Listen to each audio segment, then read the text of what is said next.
अस्सलातु वस्सलामु अलैका या सय्यदी या रसूलल्लाह। मेरा नाम है उस्मान फिरोज और आप देख रहे हैं मेरा यूट्यूब और फेसबुक चैनल। उम्मीद करता हूँ आप खैरियत से होंगे। अगर आपने चैनल सब्सक्राइब नहीं किया तो जरूर कीजिएगा। नाजरीन, बड़ी अहम खबर है आज नवाज शरीफ के हवाले से, और फ्लोर पे इसहाक डार ने क्या क्या कुछ तस्लीम किया है, और इसके साथ साथ जो ब्रेक थ्रू की खबरें हैं, यानी बड़ा ब्रेक थ्रू आईएमएफ डील के अंदर, आईएमएफ के साथ मुआहदे के अंदर पाकिस्तान में डॉलर्स आने के जो जो मामला हैं वो तकरीबन तय पा गए हैं। ये कैसे हुआ, कहां पे हुआ, किन मीटिंग्स के नतीजे में हुआ, ये भी आपको बताएंगे। तो जनाब, सबसे पहले नवाज शरीफ की राह हमवार होती जा रही है और होती ही चली जा रही है, और वो ऐसे है कि जनाब एक फैसला आज फिर नवाज शरीफ के हक में आ गया है, और उनको जनाब एक केस था, प्लॉट अलॉटमेंट का केस था, उस पर एहतसाब अदालत ने उनको बरी कर दिया है उस रेफरेंस में, और उसमें हवाला यह दिया गया है कि जो मौजूदा कानून है उसके तहत अब ये मुकदमा बनता ही नहीं है। तो जनाब नवाज शरीफ साहब को अब आप इस केस से फारिग कर दें। तो जनाब लाहौर हाई कोर्ट ने ऐसे ही किया, उन्होंने दलाइल सुने और दलाइल सुनने के बाद फैसला करते हुए इनको बरी कर दिया। अब इसके बाद जनाब वजीर आजम, पहले आपको ये बताता चलूं कि भाई से भाई की मुलाकात हुई है लंदन में। शहबाज शरीफ की मुलाकात हुई थी लंदन में वजीर आजम के साथ। उनके साथ बाहर क्या हुआ और तहरीक इंसाफ के कारकुनों ने वहां पे क्या किया, इसके हवाले से बताऊंगा। पहले आपको यह बताता चलूं कि अब हालात ये हैं कि जनाब मरियम नवाज जो है वो भी दुबई पहुंच चुकी हैं, और इसी तरह नवाज शरीफ साहब भी दुबई पहुंच चुके हैं। वहां पे अब जो है वो एक इंपॉर्टेंट मीटिंग होने को है। इससे पहले एक बड़ी अहम मीटिंग हुई है, वो हुई है नवाज शरीफ के दरमियान और शहबाज शरीफ के दरमियान, जिसके अंदर तकरीबन 2.5 घंटे जो है ये मुलाकात जारी रही है, और इसके ऊपर सोशल मीडिया के ऊपर काफी खासी खासी चर्चा रही है इस मुलाकात की। शहबाज शरीफ साहब जब बाहर आ रहे थे तो इस बार बड़े थोड़े से ऐसे दो चार चुनने मुन्ने आगे पीछे जो लोग हैं, और एक आधी जो बीबी जो बड़ा शोर डालती होती है, वो नवाज शरीफ के घर के बाहर आए, और शहबाज शरीफ साहब जब गाड़ी में बैठे थे तो उन्होंने बड़े ही मतलब गलत अल्फाज इस्तेमाल किए, नारेबाजी की, जो रवायत है पाकिस्तान तहरीक इंसाफ की अब तक। लेकिन अब वो रवायत जो है वो ऐसे लगता है मरती दिखाई देती है। बहुत कम लोग जो थे, वो दो तीन लोग जो थे, उन्होंने आवाजें कसी और शहबाज शरीफ साहब ने वहां पे विदाउट कोई रिएक्शन दिए है वो चले गए। अब आपको यहाँ पे ये बताता चलूं कि जो 3 दिन शहबाज शरीफ साहब वहां पे रहे, तो शहबाज शरीफ साहब ने वहां पे एमडी जो है आईएमएफ की, उससे 3 दिन तक मुसलसल मुलाकात की, और जो मामला थे, जो अड़े हुए मामला थे, वो तय किए गए। और उसके बाद जो है कल रात को ये खबर आई कि जनाब मेजर ब्रेक थ्रू हो गया है, और अब जो ड्राफ्टिंग है उसका अमल जारी है, यानी कि पाकिस्तान के अंदर अब जो आईएमएफ के साथ डील वाली मामला थे वो तय हो गए हैं। इसके ऊपर एक फहरिस्त, एक मुतालबे की नई फहरिस्त मांगी थी किसने जनाब, आईएमएफ ने पाकिस्तान से, जो पाकिस्तान ने फौरन कबूल कर ली है। उसकी कड़ी ये है जनाब के आज फ्लोर पर वजीर खजाना ने जो दरामदाद पर पाबंदी आयद की थी वो खोल दी थी। पहले दिसंबर 2022 के अंदर वजीर खजाना ने एक फहरिस्त जारी की थी। फहरिस्त जो बहुत इंपॉर्टेंट चीजें हैं वो सिर्फ दरामद की जा सकेंगी, बिकॉज आपको दरामद करने के लिए डॉलर्स देने पड़ते हैं, और डॉलर्स का मामला यह है कि हमारे पास थे नहीं, इसलिए उन्होंने दरामद को बंद कर दिया था। अब यह हुआ था उससे कि जनाब आईएमएफ को इस बात पर बहुत तकलीफ थी, और इससे पहले भी वो कई बार ये बात कह चुका है कि दरामदात को की आजादी दी जाए, यानी खोल दिया जाए, जिसका जो दिल करता है वो दरामद करे।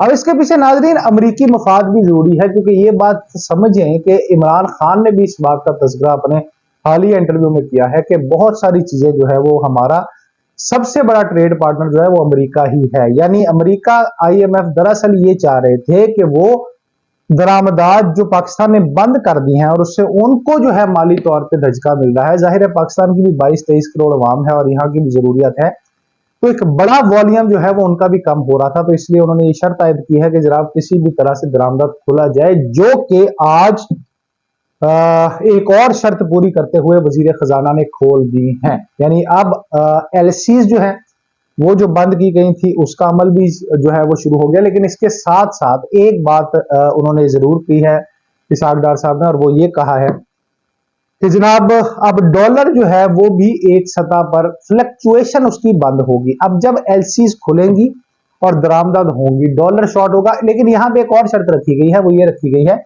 वजीर खजाना की जानिब से कि जो ट्रेडर्स हैं उनको डॉलर जो है वो ओपन मार्केट से खरीदना पड़ेगा। अब जब ओपन मार्केट से डॉलर लेंगे तो फिर जनाब उसकी कीमत में फिर फ्लक्चुएशन आएगी। डार साहब जो है कभी भी डॉलर के ऊपर जाने के हक में नहीं होते। उनका फेवरेट काम यह है कि डॉलर को किसी ना किसी तरह नीचे रखा जाए, यानी वो अपनी कारकर्दगी का म्यार ये समझते हैं कि डॉलर की कीमत जो है वो नीचे रहे।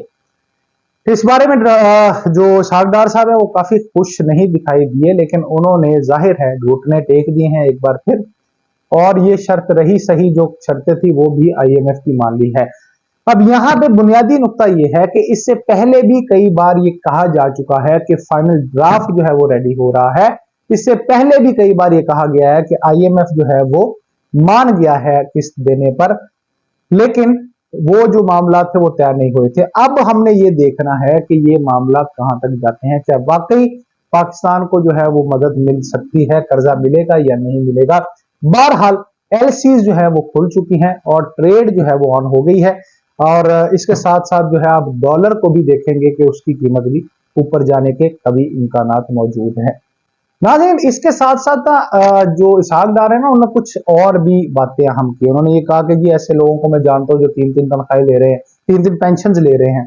पेंशन को रेगुलेट करने का अमल भी जो उन्होंने कहा है कि हम जरूरी करेंगे, और उसके साथ उन्होंने कहा था कि जो कुछ सतह पर कंपनीज है जो प्रॉफिट कमा रही हैं उस पर उनको सुपर टैक्स जो है वो देना पड़ेगा। इस तरह की बातें बातें तो नाजरीन बहुत अच्छी लगती हैं, लेकिन इसके साथ साथ ये भी करना जरूरी है कि जिस तरह चेयरमैन सेनेट ने लूटमार मचा रखी है, इस तरह सियासतदानों की जो अयाशियां और उनके जो मामला है उसको भी कट लगाया जाए, ताकि अवाम को एक अपनाइयत फील हो कि ना सिर्फ यार ये कुर्बानी हमसे मांगी जा रही है, बल्कि ये हमारे साथ सियासतदान, ब्यूरोक्रेट्स और तकरीबन तमाम इदारे जो है वो भी हमारे साथ जो है वो कॉपरेट कर रहे हैं। सब के सब मिलकर कुर्बानी देंगे तो पाकिस्तान जो है वो बेहतरी की तरफ जाएगा। जिस तरह एक मुआशी इस्तेहकाम के लिए बड़ी खूबसूरत बात की, अब जितनी मर्जी नेगेटिव बातें कर ले आसिफ जरदारी के बारे में, लेकिन ये बात बड़ी खूबसूरत की उन्होंने, और उन्होंने ये कहा कि मैं मईशत की मिसाक मईशत के लिए साइन करने के लिए जहां भी साइन करवाना चाहें मैं करने के लिए तैयार हूं।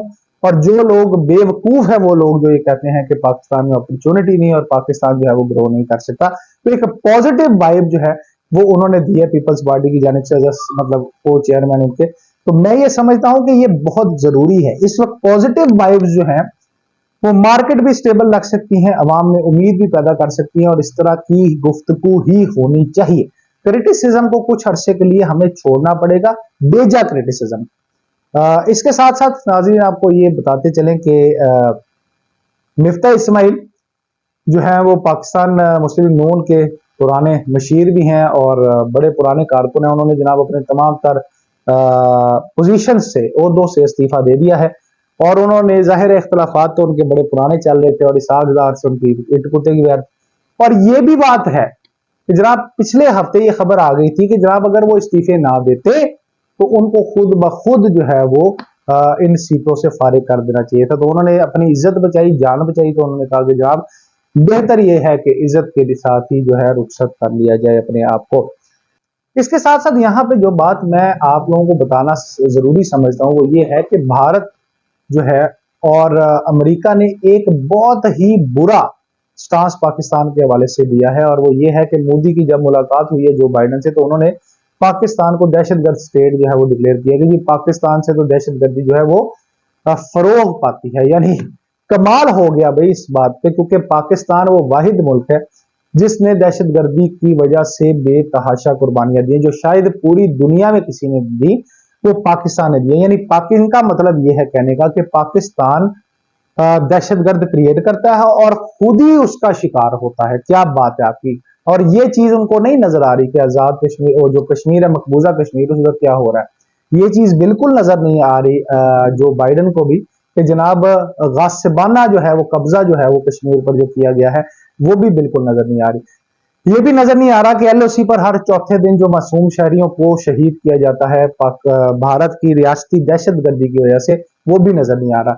ये भी नजर नहीं आ रहा जो बाइडन और ये जो मोदी है ये तो है ही वैसे दहशतगर्द, लेकिन उसको ये भी नजर नहीं आ रहा जो बाइडन को, अमेरिका बहादुर को, अमेरिका दोस्त को, वो नजर नहीं आ रहा जनाब के जब भी कत्लो गारत गुजरात में हुई है मुसलमानों के साथ जो सलूक हो रहा है, क्रिश्चियन कम्युनिटी के साथ जो इंडिया में सलूक हो रहा है, ये सारा कुछ उसको नजर नहीं आ रहा। उसको सिर्फ एक नजर आ रहा है और वो है पाकिस्तान, क्योंकि आपस में मफाद जुड़े हुए हैं। तो एक ही बात साबित होती है इससे, और वो ये होती है कि मफादात ही इस वक्त वाहिद और एक ऐसी चीज है जो मुल्कों को एक दूसरे के हक में भी करती है और उनको एक दूसरे के खिलाफ भी, यानी मीशत। पाकिस्तान को मुआशत के मैदान में और मुआशी तौर पर इस्तेहकाम हर सूरत में हासिल करना पड़ेगा। ये नहीं हो सकता कि हमारा दुश्मन मुल्क बैठकर जो ट्विटर के मालिक है उसके साथ बैठकर बात करता रहे और हम यहाँ पे कर्ज मांगते रहें। हमें इस मामले को खत्म करना होगा और आगे बढ़ना होगा। हमें आगे बढ़ने के लिए अब कोई नहीं रोक सकता, क्योंकि जो नेगेटिव एलिमेंट है उसकी सरकोबी करना आपका मेरा भी उतना ही काम है। जो पाकिस्तान के हक में बेहतर है दुआ कीजिए वही हो, सोचिए समझिए। तो पाकिस्तान आपसे